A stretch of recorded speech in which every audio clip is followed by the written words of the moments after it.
Okay, so let me also begin by thanking AISA for taking this initiative, a very timely and a very necessary initiative. One should critically engage with these movements and these movements, but for today, I wish to really focus on what is that what was so unique about this movement. Why is it that it has attracted our attention so profoundly? So I will call out a few issues that I could observe and that I experienced as I was going to Jantar Mantar and coming back, and also observing all those memes and protest slogans. I think the first thing that really struck was that this was not a movement that could be in any sense properly called political in any classical sense. It is a movement that really was marked by its intimacy. That it was indeed, it produced a very intimate experience. And an intimate experience and intimacy and warmth that went missing in India for the last 10 years. It was almost like a collective subconscious came alive. All of us, we were dreaming, fantasizing about this, that there will be some such moment in our time where people will all think alike like us. The critique we were offering, that desperation we were all feeling, that hushed up talk that we were all suffering. We all felt, I think, others are also thinking like us. We were all missing that fact that, we were all at some point in doubt that are others also feeling so desperate as we are feeling. Things are looking so normal. When you go to a mall, when you go to watch a movie, people are laughing, taking things, in a very business as usual manner. At some point you get a doubt. It could be it's only me who is thinking this way. Why am I feeling so frustrated? Why am I feeling so disappointed? Why am I feeling that India is becoming so depraved? That maybe things are better for others. That's the sense of self-doubt one almost passed through. Because you are seeing that depraved everywhere. Every morning you get up to a WhatsApp message, WhatsApp discussion among family members, breaking news that some mullah clad in a burqa was found near Shiva temple trying to get in and do something, and then you saw that family was busy discussing that for the entire rest of the day. क्या हो गया, क्या कर रहा है मुल्ला, क्या शिवलिंग के साथ क्या करने वाला था, पुजारी क्या कर रहा था. I mean, the whole thing was so depraved. One could not even engage. कोई एक जगह तो ये था, मेरा रिलेटिव्स बोल रहे थे, एक मुल्ला शिवलिंग में चला गया, दूसरा पूछा क्यों, वो शिवलिंग को चाटना चाहता है. अरे शिवलिंग को क्यों चाटना चाहता है? मेरा uncle, my lungi clad uncles, my sari clad aunties, busy entire day. दूसरा बोल रहा उस पुजारी का नाक काट लिया. अरे कैसे काट लिया? And after all that half a day I asked, where is this mandir? Who is this pujari? No answer. The entire thing was a delusion. Now what is it you are calling delula? Gen Z language delula? Let us not. delulu, हाँ, delulu तो पूरा family में चल रहा था. दिन भर यही चलता था. I mean, one did not know how to even enter that space. How do you convince them? I mean, and these uncles and aunts are all scientists, doctors, very well-placed lawyers. They all believe some mullah got in and he wants to do something to you go to the neighborhood, take your dog for a walk, senior uncles, even the dog wants to sniff them. They are so angry, so militant. ऐसा लगता है कुछ army का ये face कर रहे हो. तो इतना गुस्से में क्यों है? Nobody knows. People were all militant. Come to families, all rituals, festivals got militarized. कब क्या पहनना है, कब क्या खाना है, किस समय उठना है, किस समय बैठना है. It was all getting militantly ritualized. You go onto the roads, you find road rage. You just go near a car. I find it almost impossible to drive from Vasant Kund to JNU without being insulted, humiliated, threatened. There's never a day that happens. Why you don't know what you have done? So everybody is angry. Everybody is depraved. Such masculinity, naked masculinity on display. You come to workplace, it's the same. Workplace में जो दूसरा चक्कर है, masculinity, aggression नहीं है, लेकिन drama है, बफूनरी है. कोई आपके सामने कुछ कहता है, पीछे जाके कुछ और बोल देता है. आपका कोलीग है, आपके सामने he agrees with you, you go behind, he agrees with someone else. So this is the way they were coping with this polarized situation. You go to authorities saying, why are we not being promoted for the last 10 years? the authority, concerned authority gives half an hour speech, justice होना चाहिए, justice is the thing, सबको justice इस दुनिया में मिलना चाहिए. You are confused, क्या मैं VC तो नहीं बन गया, उसी को मेरे सामने कह रहे justice होना, किसी का promotion नहीं रुकना चाहिए. So you are living in a sense of buffoonery, I mean triviality, sense of complete loss of yourself. You don't know who you are talking, who means what. There was a complete sense of loss of essence. I think it is in that context, when you look back, this eruption of this movement was such a collective subconscious coming alive. That it was such an intimate experiences, that sight of Jantar Mantar, the way people were helping each other, that the genuine affection. But I want to draw your attention to something deeper that this movement signifies, and something that we should pause and reflect. That why this movement, I think it brought forth certain techniques of protest, and it signifies something important in the way we should understand democracy. I think one strategy the movement engaged, whether it's conscious, unconscious, we can discuss in your Q&A. But I feel this was to deal with a non-responsive regime. This movement offered a disengaged mocking.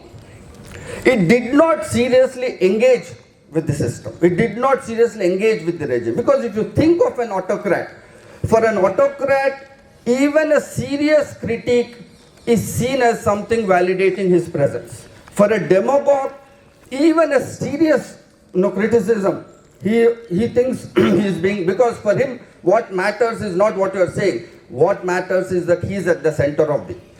I think this mode of engaging that this movement brought forth managed to decenter. It is for the first time the autocrats and demagogues could not respond. And I feel that one way we could approach and understand this excessive use of abuse and hyper-sexualized memes and imageries is that that was a necessary language to mock without engaging. I think engagement in an autocracy, engagement in an authoritarian regime will never work, because the autocrat always tries to usurp your engagement. He tries to be bigger than who you are. He will be non-responsive, but what matters to him is that he is at the center. I think it is this privilege that this movement for the first time disallowed. What serious criticism of the opposition parties, left parties, social activists could not do, this movement did, and that's why the demagogues are seriously disturbed. It's because it did not take them seriously. Demagogue was incidental to this movement. But it was not making an appeal to the demagogue. It was mocking. It was mocking, which almost meant to say that we know who you are.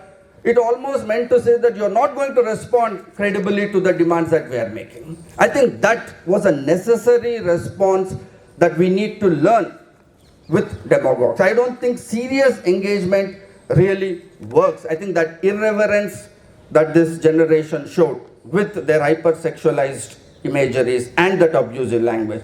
One can get into the political correctness of the abusive language, but I think one needs to see it as a language that was generated in the context of this movement to create a disengaged mockery with the autocrat and the demagogues. Second thing that this movement managed, in the new literature on populism, people say that shame has become an important category, that autocrats today lead because they have dispensed with the idea of shame. That their strength is that you cannot put them under pressure by shaming them of anything. That's one strength they have. That I think is mostly learned from the businessmen. I think from Gujarat businessmen, business ethics generally flow that way, that you dispense with the idea of shame. If you know businessmen closely, this is one thing I observed. The close business friends I have, it's a very strange experience that they dispense with the idea of shame. That very small things, they're ready to bargain, they're ready to fight, they're ready to quarrel. It's very difficult to understand, because I think general social sense of shame that society operates on, they are in that sense liberated. The question that we should really ask is, this movement managed to finally shame the demagoguery and this regime? I think in a very big way, why they are so angry is that there is some sense of shame it seems to have managed in exposing the empty gravitas by celebrating humor, by using such language, because it was a language which was without anger. And this is very, very strange, I found about this movement, that there was serious issues being raised, but there was no bitterness.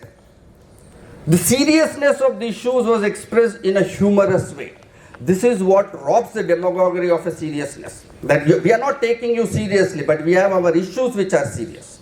So I think the way it was mocking through humor, by disallowing the demagogue to respond back to you. So he was not at the center. And that I found it quite unique and quite fascinating. That why this movement could so easily, it did not bring, resistance. Usually our conventional understanding of resistance is life comes to a standstill.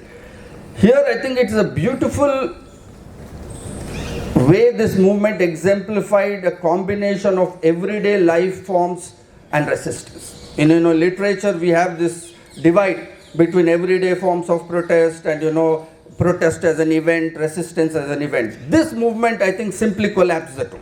That you had great resistance, but that resistance did not bring life to standstill. People were joking, people were having fun, people were having good food, people were having biryani, people were having pizza. Good, I had pizza after a long time at the site. And somebody gave me kela. Kela banana tha, lekin kela mil bhi raha tha khane ke liye. People were distributing food, they were having fun. I saw the next day, I went on 21st, the guys with broken heads, broken legs, broken hands brought back to the site again. I saw one guy being carried like, death procession, his पैर टूटा हुआ था. People were saying जय हिंद जय हिंद, उसको उठा के ला रहे, तो वो भी हंस रहा है, लोग भी हंस रहे, पैर टूटा हुआ है बंदा का, पहला दिन ही फ्रैक्चर हुआ. जनरली विथ फ्रैक्चर में टाइम लगता है, but these guys were Jubilant. हाँ मेरा पैर फ्रैक्चर हो गया, कल ही मेरा हाथ टूट गया. I mean, violence, the familiarity of violence, to face violence without bitterness and to face violence with a sense of humor was exemplary. Generally we see sense of violence being faced with so much of seriousness, that violence should it be responded with violence. But this movement proved that a good mockery is far more powerful than a violent response. That what it can shake the autocrats through a good joke, I think, was far more than a violent response. And this really leaves me with a question, that how did these Gen Z face this question of repression? Because in entire literature, repression is, state repression is such a serious subject. हम लोग तो पूरा 10-15 साल खत्म कर दिए इस issue को पढ़ते पढ़ते. Private violence, public violence, state violence, what does violence do? But here Gen Z took it so lightly that what made them face this repression? They made repression look so familiar. In fact, they made repression look so intimate. तो उसमें तो एक जगह वो वापस जा रहे, बोल रहे पुलिस अंकल बाय बाय जा रहे, अब नितिन गडकरी के समय पे मिलेंगे. I mean, you're simply taken aback by this response, that that you face the police. First time they made Indian police look human. मतलब हमारा पुलिस भी हंस सकता है, हमारा पुलिस भी सिविल ढंग से बात कर सकता है. ये पहली बार देख रहा था. वो दूसरा वाला बॉम्बे वाला था, वो बोल रहा है आप लोग बार बार आते हो, हमको मुश्किल हो रहा है, नहीं अगली बार मैं पाउडर छोड़ दूंगा. Kids were sitting behind, he was acting as if he's breaking down, then he's laughing at the camera. First time I've seen, this is serious repression. In India, this is serious repression being implicated in drug mafia. वो शाहरुख खान का बेटा को कर दिया था. उसके बाद Gen Z को तो आप ये लोग हंस रहे, वो पीछे से जाके पुलिस का वो खोल दे रहे वैन का, they are running away.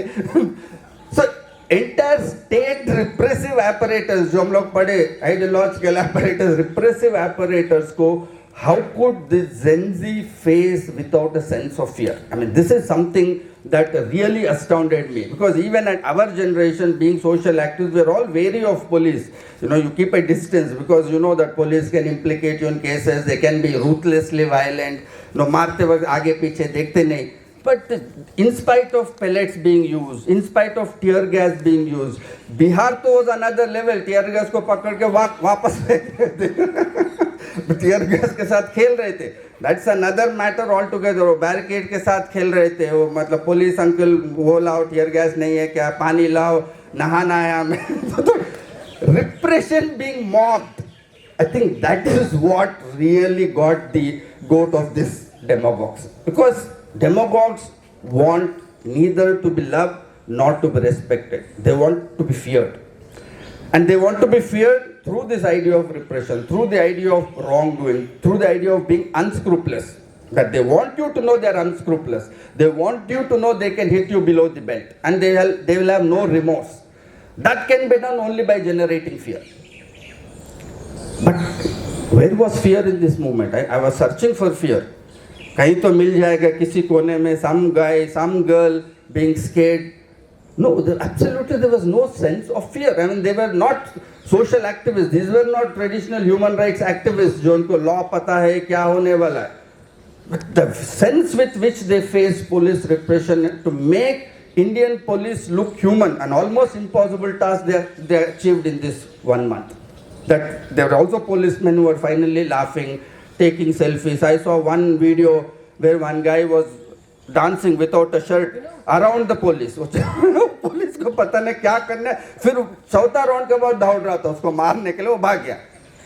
I mean, who would think of these forms of protest, you know? We thought police is a very serious thing. You have to engage it very seriously. Human rights का नारा देना चाहिए, ये करना चाहिए, वो करना चाहिए. But this idea of mocking a repressive state, I think is something that really disturbed the demagogues, because what was absent in this movement, what was absent in that Jantar Mantar space was the idea of fear.